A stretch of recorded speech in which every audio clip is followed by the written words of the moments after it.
तो hello guys, यहाँ पर आप देख सकते हो एक बहुत ही इंटरेस्टिंग क्वेश्चन है। ठीक है, तो इस क्वेश्चन को ट्राई करो। ठीक है, और इस क्वेश्चन को आप बहुत अच्छा ट्राई दो। ध्यान रखना, ये जो क्वेश्चन है ना, बहुत ही डिफरेंट टाइप का है। इसमें काफ़ी चीज़ें आपको इन्वॉल्वड हैं और इसकी सॉल्विंग काफ़ी इंटरेस्टिंग है। तो इस क्वेश्चन को बढ़िया से ट्राई दो, एटलीस्ट 3 ट्राइज दो, फिर इसका सोल्यूशन डिस्कस करते हैं। तो आपने पॉज करके इसको ट्राई कर लिया होगा। मैं शुरू करता हूँ इसको सॉल्व करना। तो देखो यहाँ पर ना हमें a n b n c n, ठीक है, ये 3 क्वांटिटीज़ हमें गिवन है और इनको हमें सॉल्व करना पड़ेगा। ए और ये जो नोटेशन है ना, ये कॉम्बिनेशन की नोटेशन है। ये सिंपल हमें ये बात बताई हुई है। हमें बोला है एम एक मैट्रिक्स है 2 by 2 की, जो कि कुछ ऐसी है, जिसके लिए हमें a n b n c n निकालने पड़ेंगे। और I2 आइडेंटिटी मैट्रिक्स है। और हमें बोला है कि इन ऑप्शंस को चेक करो, जिसके लिए ऑब्वियसली हमें एम निकालना पड़ेगा। एम के लिए हमें a n b n c n निकालने पड़ेंगे।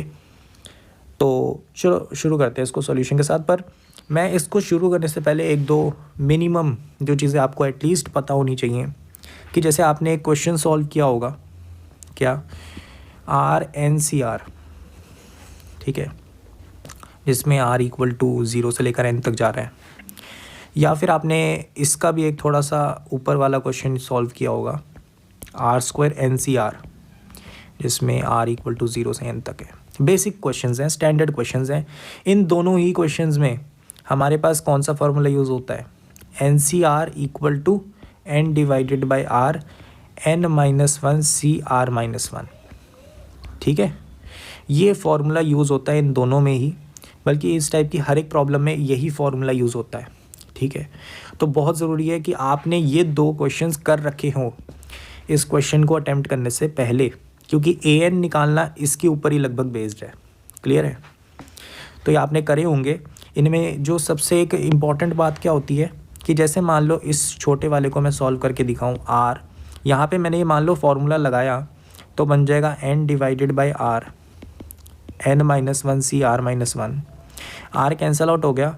समेशन जो है वो r इक्वल टू 1 पे आ जाएगा। यहाँ पे तुम नोटिस कर सकते हो ये 0 पर है, ये 1 पर बन चुका है। इसका रीजनिंग बहुत ही सिंपल है। देखो यहाँ पर तुम्हारा जो NCR था वो 0 से लेकर r, तुम्हारा 0 से लेकर n तक जा रहा था। ठीक है, और यहाँ पर तुम r को 0 नहीं रख सकते, क्योंकि ये चीज़ नेगेटिव बन जाएगी, r-1। ठीक है, तो इसको पॉजिटिव रखने के लिए हम क्या करेंगे, एक स्टेप अप ले लेंगे। क्लियर है? ठीक है ना? तो ध्यान रखना ये चीज़। और अब हम इसी क्वेश्चन को सॉल्व करते हैं जो हमें गिवन है। ठीक है, आई होप सो कि तुमने ये छोटे क्वेश्चंस जो हैं ये तुमने ट्राई करे होंगे। तो देखो ए एन सॉल्व करते हैं। ए एन सॉल्व करना सबसे ज़्यादा आसान है। ठीक है, यहाँ पे जो r³ है इसको हमें किस टर्म्स में लिखना पड़ेगा ये भी तुम्हें पता होगा। कि देखो थोड़ा सा ना इसमें रिकर्सिवली सोचना पड़ता है भाई। देखो अगर मैं NCR का फॉर्मूला लगाऊं NCR पे, ठीक है, ये जो फॉर्मूला लगाऊं n divided by r NCR, sorry यहाँ पर n-1 आएगा, n-1 CR-1। फिर से मैं फॉर्मूला लगाऊंगा n into n-1 divided by r into r-1, और इंटू में क्या आ जाएगा n-2 CR-2। ठीक है, अब r³ की डिग्री कैंसिल आउट करनी है, लेकिन नीचे तो r² की डिग्री है, तो नीचे एक और बार रिकर्सिवली करो भाई इसको सॉल्व। एक और बार इसको रिकर्सिवली सॉल्व करो। रिकर्सिवली सॉल्व करेंगे एक और बार तो क्या आएगा, n into n-1 into n-2 n-3 CR-3 divided by r into r-1 r-2। ठीक है, अब यहाँ पे नीचे r³ की डिग्री बन गई ना, तो ये कैंसल आउट हो सकता है। समझे बात को? तो इधर से मुझे इंसाइट आती है कि इसको अगर सॉल्व करना है तो r³ को रिप्रेजेंट करना पड़ेगा, ये a कोफिशिएंट हो गया, r इंटू r-1 r-2 की फॉर्म में। अब कुछ टर्म्स बचेंगी ना, तो वैसे ही रिकर्सिवली सोचते जाओ। r इंटू r-1 का भी एक टर्म आ सकता है, फिर r वाला, और एक कांस्टेंट भी आ सकता है। ठीक है, यहाँ पे मैं कोफिशिएंट्स डाल देता हूँ। समझे? ये एक रिकर्सिव फॉर्मेट है। आपको r कैंसल आउट करना है तो इस टर्म्स में लिख दो। ठीक है, तो आराम से आप इस क्वेश्चन को सॉल्व कर पाओगे। क्लियर है? अब ए बी सी डी की वैल्यू निकाल लो इस इक्वेशन से। देखो यहाँ पे कैसे निकलेगा, ए के साथ क्या है, r cube minus 3r² plus 2r plus b times r² minus r plus c times r plus d, और लेफ्ट हैंड साइड में आर क्यूब है। तो अब हमें सिर्फ कोफिशिएंट्स को मैच कराना है और हमारा आंसर निकल जाएगा। ए आर क्यूब का कोफिशिएंट मैच कराएं तो ए इक्वल टू 1 आ गया, है ना, left hand side right hand side को मैच करा। तो r² को देखिए अगर, तो -3a plus B equal to 0, क्योंकि लेफ्ट हैंड साइड में कोई नहीं है ना, तो यहाँ से मेरे पास b की वैल्यू निकलेगी 3a जो कि 3 आ जाएगा, है ना, a की वैल्यू 1 है। फिर वैसे ही r का कोफिशिएंट अगर मैं देखूँ, r का कोफिशिएंट देखो भाई, r को मैंने देखा तो 2a minus b plus c equal to 0, क्योंकि लेफ्ट हैंड साइड में कोई नहीं है। तो a की वैल्यू 1 है तो 2, b की वैल्यू 3 है, -3 plus c equal to 0, c की वैल्यू 1 आ गई। अब देखो कांस्टेंट तो ए बी सी डी वालों में, ए बी सी में से कोई नहीं है तो d कल्ला ही रह गया, और लेफ्ट हैंड साइड में 0 है तो d इक्वल टू 0, ठीक है। तो यहाँ से ए बी सी डी चारों की वैल्यू निकल गई है। अब आराम से हम इस क्वेश्चन को सॉल्व कर सकते हैं। तो देखो भाई, मैं क्या करूँगा, जैसे मेरा ए एन है उसको मैंने यहाँ पे समेशन है ना, r इक्वल टू 0 से n, r क्यूब को कैसे लिख दिया, r into r minus 1, r minus 2, a की वैल्यू 1 है तो उसमें कुछ नहीं लिखा, plus 3 times r into r minus 1 plus r, ठीक है, ये आया मेरे पास r क्यूब की वैल्यू, और साथ में क्या है NCR। अब तुम देखो भाई, अगर मान लो मैं NCR को इस टर्म से मल्टीप्लाई करूँगा और वो फॉर्मूले जो ये रिकर्सिवली मैंने अप्लाई करे थे इस थर्ड वाले को यूज़ करूँगा, तो r into r minus 1, r minus 2 ये कट जाएंगे ना, हमारे पास क्या आ जाएगा, summation n into n minus 1, n minus 2, n minus 3, c r minus 3। Clear है? पहली टर्म समझ आ गई। NCR को इस पहली टर्म से मल्टीप्लाई किया ना मैंने, और वो फार्मूला यूज़ किया, ये जो रिकर्सिवली मैंने बनाते गया फार्मूले को डाल के, तीसरा वाला, ठीक है, इसको मैंने यूज़ करा तो बहुत आसानी से बन गया, है ना। अब यहाँ पर बात आती है समेशन कहाँ से कहाँ तक जाएगा। देखो समेशन जाएगा क्योंकि r यहाँ पर 0 नहीं हो सकता, 1 नहीं हो सकता, 2 नहीं हो सकता, तो 3 होएगा, ठीक है। रिकर्सिवली करते करते वो बढ़ जाता है और r 3 से n तक जाएगा। क्लियर है? ठीक है बात। अच्छा, प्लस अब ये वाला जो 3 है इसको बाहर निकाल लो, 3 समेशन। अब यहाँ पर क्या है, r इंटू r माइनस 1 है, तो मैं क्या करूँगा, रिकर्सिवली जो मैंने ये दूसरा वाला बनाया था, हाईलाइट कर देता हूँ, ये वाला बना था ना, इसमें देखो r माइनस 1 इंटू r है, तो ये कट जाएंगे, तो इधर तक कर देते हैं। तो यहाँ पर क्या बना, n into n minus 1, n minus 2, c r minus 2। r कहाँ से कहाँ तक जाएगा, बहुत आसान बात है भाई, 2 से लेकर n तक जाएगा, ठीक है। r नेगेटिव नहीं हो सकता ना, ये नीचे वाली चीज़ नेगेटिव नहीं हो सकती, तो मिनिमम देख लिया कि भाई 2 तो हो जाएगा। वैसे ही अब देखो लास्ट वाली टर्म r वाली रह गई, ये r वाली रह गई भाई, कर दो इसको भी, तो यहाँ पे आगे ही लिख देता हूँ समेशन। अब इसके लिए तो मेरे पास एक ही डेफिनेशन काफ़ी रहेगी, ये वाली जो स्टार्टिंग में मैंने बताया था फॉर्मूला, तो इसको कर दो भाई, ये आ जाएगा n minus 1 c r minus 1, r अपना जाएगा 1 से लेकर n तक। क्लियर है? ये जो पूरी कैलकुलेशन आपको समझ आ गई होगी। अब देखो यहाँ पर n तो यहाँ पर डिपेंडेंट ही नहीं है समेशन पे, तो ये सारा बाहर निकल जाएगा, n into n minus 1, n minus 2, और जो समेशन इस कॉम्बिनेशन पे लगेगा वो बहुत ही सिंपल है। देखो ये कॉम्बिनेशन क्या है, ये n माइनस 3 c 0 से लेकर कहाँ तक जा रहा है, n minus 3 c n minus 3 तक, तो इसका मतलब ये क्या है, 1 प्लस 1 की पावर n माइनस 3 का एक्सपेंशन है। तो लो भाई, इसका भी आंसर बहुत आसानी से निकल गया कि ये क्या है, 2 की पावर n माइनस 3।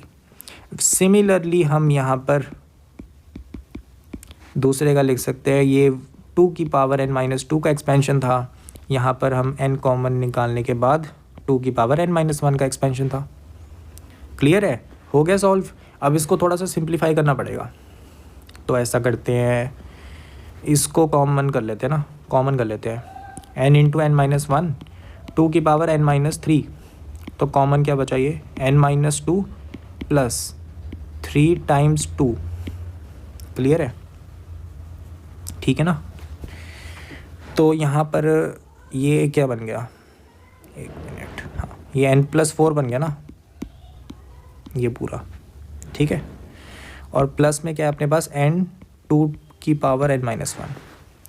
तो यहाँ पर अब मैं क्या कॉमन निकाल सकता हूँ, n टाइम्स टू की पावर n माइनस थ्री, तो क्या बचा n minus one, n plus four, और यहाँ पर क्या बन गया प्लस n, और यहाँ पर फोर आएगा ना, टू की पावर टू बचेगा ना यहाँ पे। तो यहाँ पर अगर मैं इसको सॉल्व करूँ क्या बनेगा अपने पास, n square plus three n minus four, यहाँ पे क्या बना 4n। क्लियर है? तो यहाँ पर ये बन जाएगा n स्क्वायर, इन दोनों को ऐड करूँगा तो n square plus seven n minus four. ठीक है, तो अपने पास क्या बन गया n into n square plus seven n minus four two की पावर n माइनस थ्री। ये हमारे पास आ गई ए एन की वैल्यू। भले ये बहुत ही ज़्यादा वियर्ड है लेकिन यही इसका आंसर है। ठीक है, क्लियर है? नहीं देखो एक गड़बड़ हो गई, यहाँ पर n नहीं आना था ना, यहाँ पर n नहीं आना था, तो ये फोर ही बचा है। n तो कॉमन निकल गया ना, फोर ही था इधर, तो प्लस फोर करेंगे तो यहाँ पर अपने पास आएगा n square plus three n. ठीक है, तो यहाँ पर ये नहीं बना, थोड़ा सा ब्यूटीफुल है, n square n plus three ये है। ठीक है, n प्लस थ्री का फैक्टर और टू की पावर n माइनस थ्री, ये है ए एन की वैल्यू।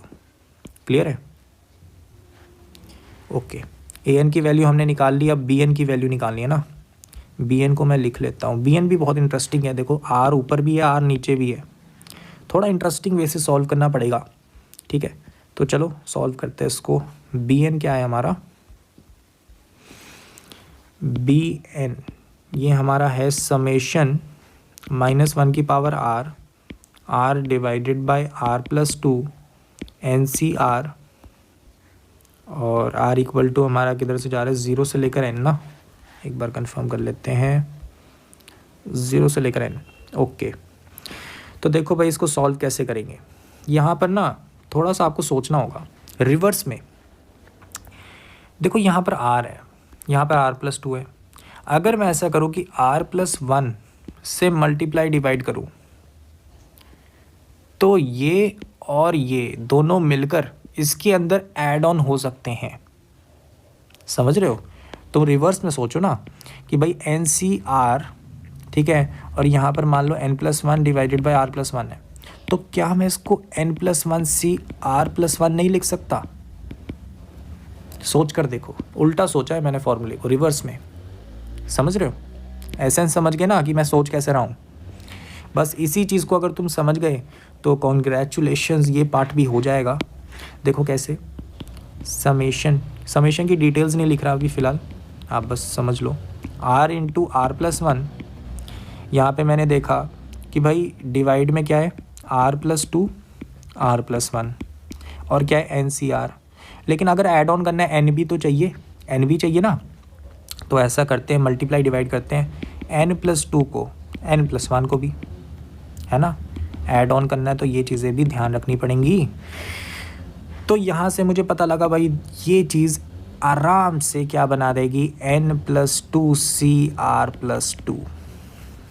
ठीक है, बात समझ लग गई?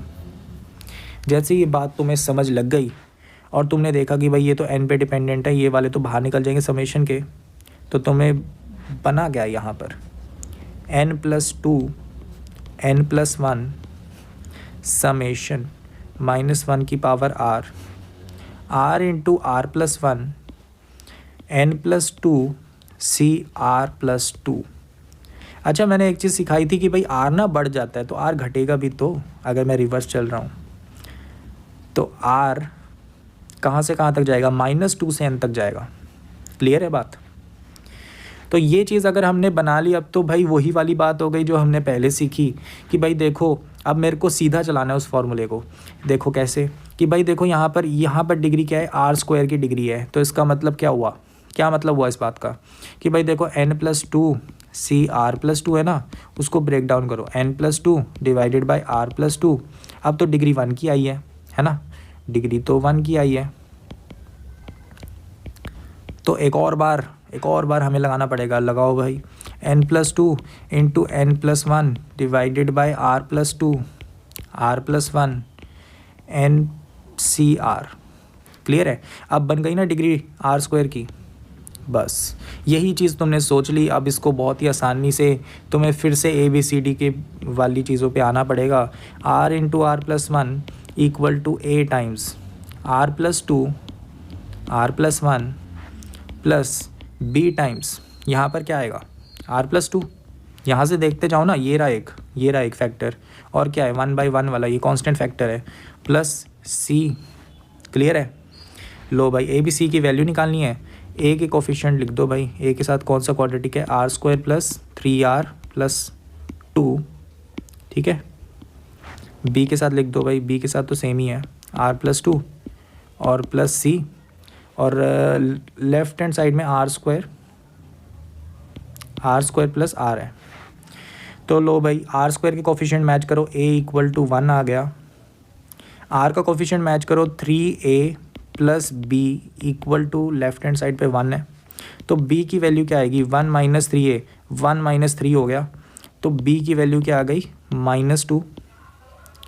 और C की वैल्यू निकालनी है, देखो भाई 2 times A plus 2 times B plus C equal to 0, क्योंकि लेफ्ट हैंड साइड में कुछ है नहीं कांस्टेंट। तो यहाँ से हमें मिल गया कि भाई जो A तो हमारा 1 था ना, तो ये 2 प्लस, अच्छा ये -4 बन जाएगा, plus C equal to 0। C की वैल्यू यहाँ पर 2 आ चुकी है। जैसी ABC की वैल्यू निकल गई, अब तो बहुत आसान हो गया, अब तो AN वाला पार्ट हो गया ना। लो भाई कैलकुलेशन करते हैं, equal to 1 divided by n+2 n+1, summation हमारा बना हुआ था -1 की पावर R भी है। लो भाई A वाला जो पार्ट है हमारा क्या था, R+2, A की वैल्यू 1 है ना, R+2 R+1 -2 R+2 वाला फैक्टर प्लस 2 कांस्टेंट वाला फैक्टर, और ये क्या आ गया, NCR, सॉरी n+2 आएगा ना, n+2 CR+2, ये वाला फैक्टर था। ठीक है, तो हमने बस कन्वर्ट कर दिया उसको। आप देखो वही वाली बात हो गई AN वाली। लो भाई ये जो पहले वाले फैक्टर से मल्टीप्लाई होगा तो फॉर्मूले को लगाएंगे तो ये वाला चीज़ लगेगी ना। ठीक है, हाईलाइट कर देता हूँ, ये वाला लगाएंगे ना हम, ये वाला। ठीक है, तो भाई इसको लगाएंगे तो आराम से अपने पास क्या आ जाएगा, समेशन -1 की पावर R। ठीक है, n+2 n+1 NCR, और R यहाँ पर फिर से 0 से n आ जाएगा, क्योंकि देखो यहाँ पे कन्वर्ट करा ना फिर से। अच्छा, ये हो गई पहली चीज़, 1/n+1 n+2 तो बाहर है ही है, उसको हम बाद में कर लेंगे मल्टीप्लाई अंदर, टेंशन मत लो। अच्छा, दूसरे वाले फैक्टर से करोगे तो कौन सी डेफिनेशन यूज़ करेंगे, पहली वाली, ये वाली ना, ये वाली यूज़ करेंगे। बस R हटाने हैं, बस और कुछ नहीं करना। लो भाई यहाँ पर क्या बन गया, समेशन -1 की पावर R और -2 आएगा, यहाँ पे ध्यान रखना कैलकुलेशन एरर हो जाता है। n+2 n+1 CR+1, R अपना जाएगा -1 से n तक। क्लियर है? और लास्ट वाली टर्म तो हम आराम से कर सकते हैं, वो तो सेम ही रहेगी, -1 की पावर R और n+2 CR+2। क्लियर है? अब देखो ये जो n वाले पार्ट है ना, इनको, ये वाले जो पार्ट है, इनको बाहर ले जाओगे तो कोई फ़र्क नहीं पड़ेगा।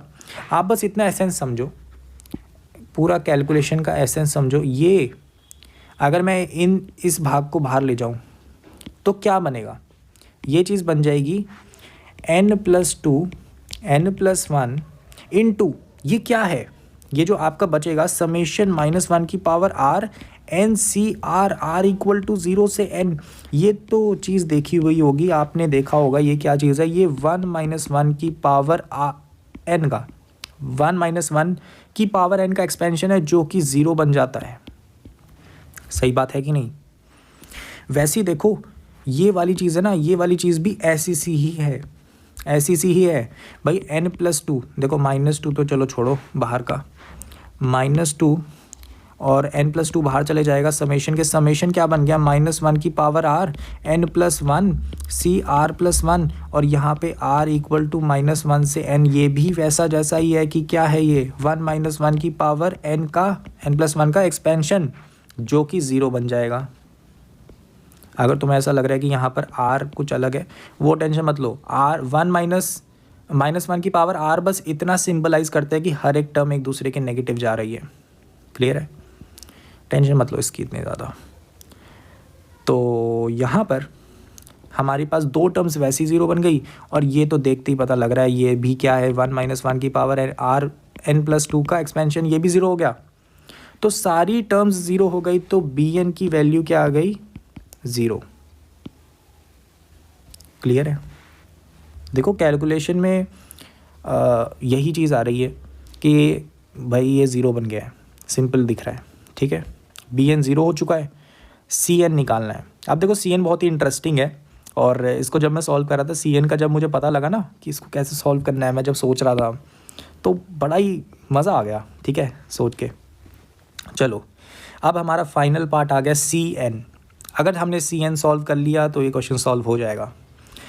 तो देखो भाई cn क्या है, ठीक है, और बाय इंट्यूशन cn को 0 मत बोल देना भाई, ये सबसे बड़ा ब्लंडर करोगे तुम लोग।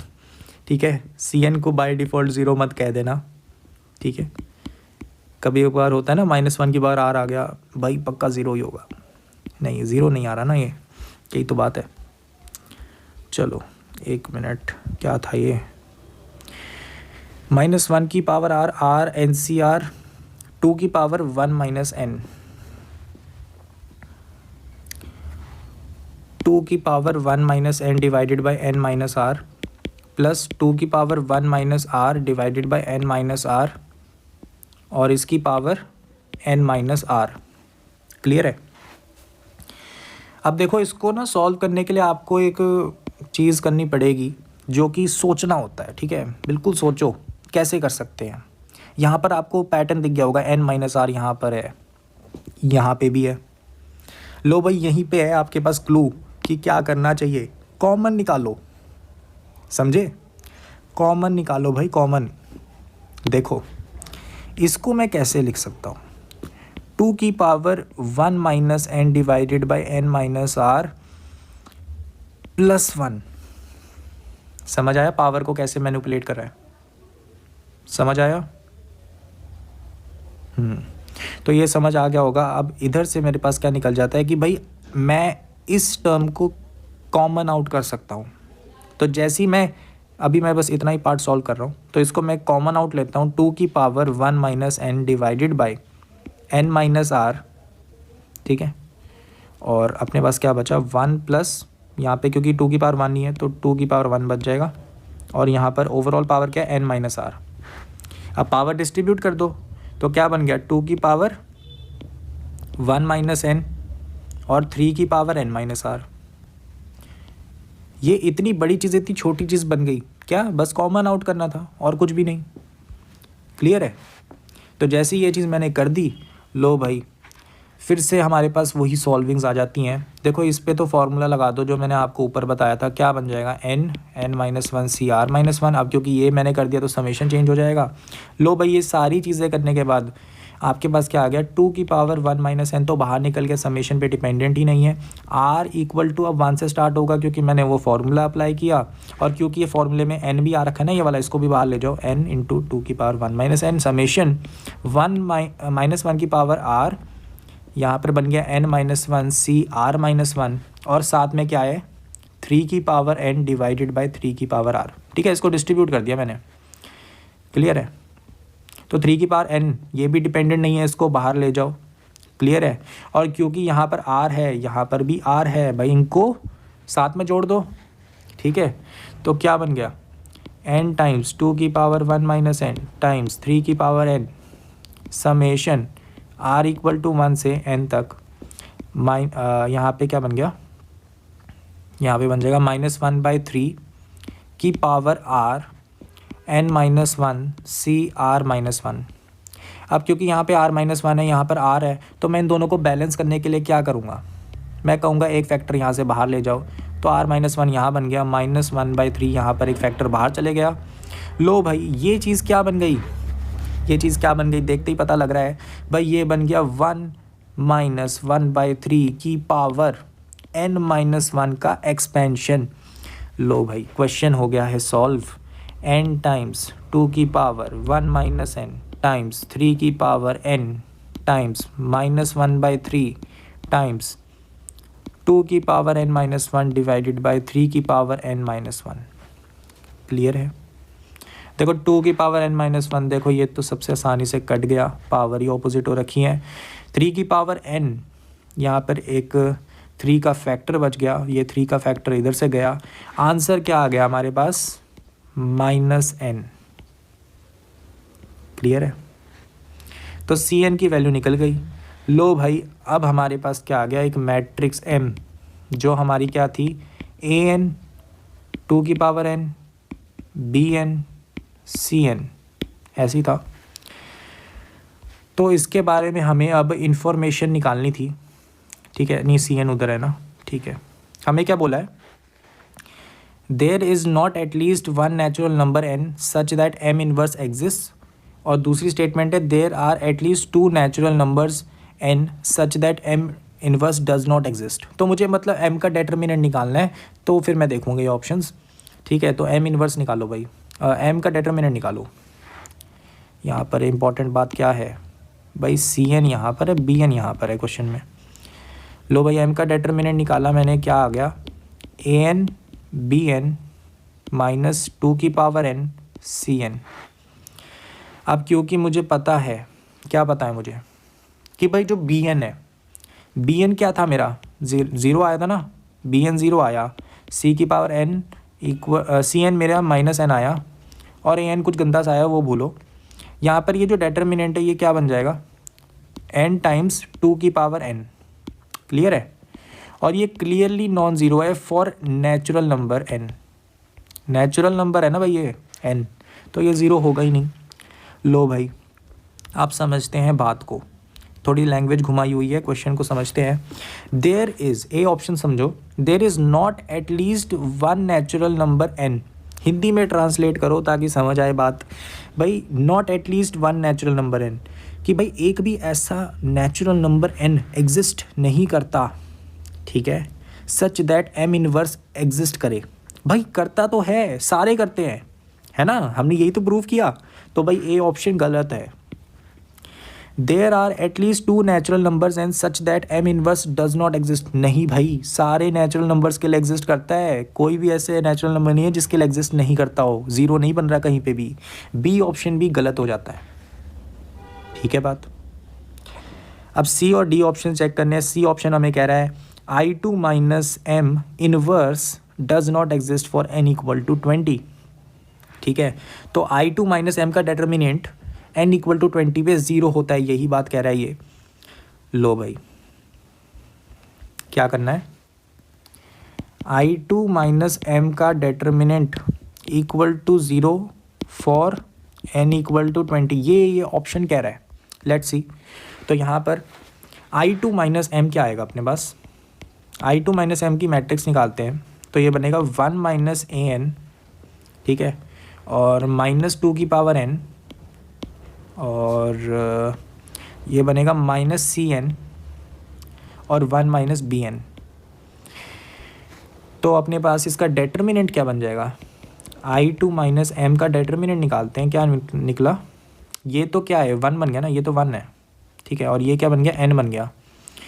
तो अपने पास कितना आ गया, ये 1 माइनस an, और क्योंकि ये n बन गया तो प्लस n टाइम्स 2 की पावर n। क्लियर है। अच्छा तो हमें बोला है कि ये 0 बन जाता है n=20 के लिए। an निकाल लेता हूँ ना, an मैंने ऊपर निकाला था, an ऊपर निकाला था ना, an अपना है n² n+3 2n-3।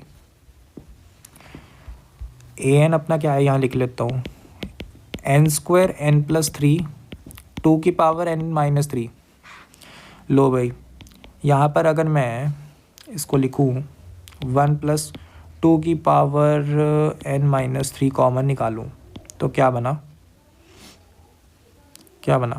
-n² n+3, और यहाँ पर अपने पास क्या बन गया, प्लस n टाइम्स अपने पास बन गया 8। क्लियर है। यहाँ पे मैं n को भी कॉमन आउट कर देता हूँ, ठीक है, तो यहाँ पर बन जाएगा ये। तो ये ब्रैकेट में अगर तुम इसको देखोगे -n² -3n + 8। क्लियर है। मुझे बोला है भाई ये 0 होता है क्या n=20 के लिए, तो भाई 20 डाल के देख लो, 20 डाल देते ना, खोलना ही क्यों था। -20 23 + 8। क्लियर है। और ये क्या बन जाएगा 217 20 + 1। भाई ये तो कहीं भी किसी भी एंगल से बन ही नहीं रहा है, ठीक है, it is not equal to 0, है ना बात। ये एक नेगेटिव क्वांटिटी है, वो भी बहुत बड़ी। क्लियर है। और ये पूरी क्वांटिटी एक्चुअली बहुत ज़्यादा बड़ी है 1 से नेगेटिव में, तो ये ओवरऑल एक नेगेटिव क्वांटिटी है और नॉट इक्वल टू 0 है। क्लियर है, बिल्कुल क्लियर है। अब अपने पास एक ही ऑप्शन बच चुका है, डी ऑप्शन, तो वो सही होगा। लेकिन अब देखो इतनी कैलकुलेशन कर लिए तो उसको भी कर ही लेते हैं कैलकुलेट। I2 + m का इन्वर्स एग्जिस्ट करता है for any natural number n। चलो भाई इसको भी कर ही लेते हैं, अब इतनी कैलकुलेशन करी है तो। लो भाई I2 + m, ये अपने पास कैसी मैट्रिक्स होगी, 1 + an और यहाँ पर आएगा 2n cn 1 + bn। तो यहाँ पे अगर मैं इसका डिटरमिनेंट निकाल लूँ, ठीक है, तो ये आ गया 1 + an। अब देखो ये तो 1 बन जाएगा ना क्योंकि bn 0 है, और ये वाला -n बन जाएगा, ठीक है। तो an + 1 - 2n - n, तो ये प्लस बन गया ना, प्लस ये, ठीक है। क्लियर है। नहीं पिछली बार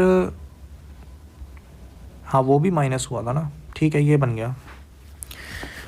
तो अगर मैं यहाँ पर 1 प्लस यहाँ पे 2n - 3 कॉमन निकालूँ और यहाँ पे n रख दूँ, तो अपने पास क्या बना, n + 3 प्लस यहाँ पर क्या बना, यहाँ पर अपने पास बनेगा 8, है ना। तो ये बन गया n² + 3n। या फिर मैं क्यों कर रहा हूँ, देखो सीधा देखो, ये क्या है, एक पॉजिटिव क्वांटिटी है, ये भी पॉजिटिव है, ये भी पॉजिटिव है, भाई ये ओवरऑल पॉजिटिव है, not equal to 0 for any n। तुम 1 डाल के देख लो, चाहे 1 डालोगे क्या बनेगा, 1 टाइम्स 2 की पावर क्या बनेगा -2, वो तो फ्रैक्शन में आएगा, कोई ना। यहाँ पे क्या बनेगा, कुछ पॉजिटिव ही आएगा, है ना, और वो 1 से बड़ा होगा, है ना, इट इज़ ग्रेटर देन 1, ठीक है। क्लियर है। तो भाई यहाँ से हमें पता लग जाता है कोई भी n की वैल्यू डालो ये वैलिड रहेगा, एग्जिस्ट करेगा इसका इन्वर्स। तो यहाँ से मुझे पता लग गया कि डी ऑप्शन करेक्ट है और सी ऑप्शन गलत है।